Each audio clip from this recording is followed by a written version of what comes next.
প্রায় 2 দিনের পাল্টাপাল্টি অভিযোগের পর সমঝোতায় এলেন শাকিব খান অপু বিশ্বাস। সোমবার শাকিব খান বিয়ের ঘটনা স্বীকার করলেও মঙ্গলবার অপু বিশ্বাসের সাথে বিয়ের কথা অস্বীকার করেন তিনি। আর বিকেলেই আসে শাকিব অপুর সমঝোতার খবর।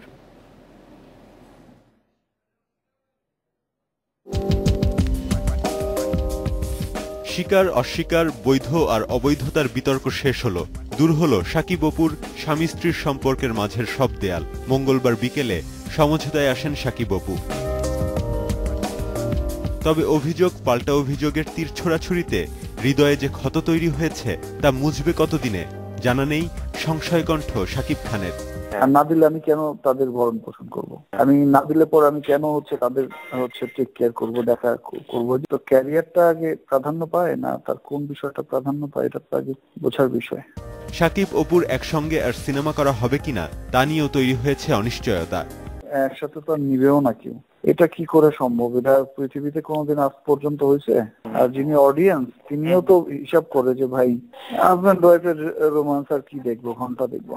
সোমবার অপু বিশ্বাস শাকিব খানের সঙ্গে বিয়ে এবং তাদের সন্তানের কথা প্রকাশ করলে শাকিব খান বিয়ের ঘটনাকে অস্বীকার করেন। তবে মঙ্গলবার সকালেই পাল্টে যায় শাকিবের বয়ান। যেহেতু বৈধ, বিয়েও বৈধ। ভবিষ্যতে শাকিব অপুর সম্পর্ক যেমনই হোক, দুজনেই থাকতে চান চলচ্চিত্রে। শিগগিরই চলচ্চিত্রে ফিরবেন ঢালিউডের এই দুই সুপারস্টার। ইয়াসিফ আকবর, ইন্ডিপেন্ডেন্ট নিউজ, ঢাকা।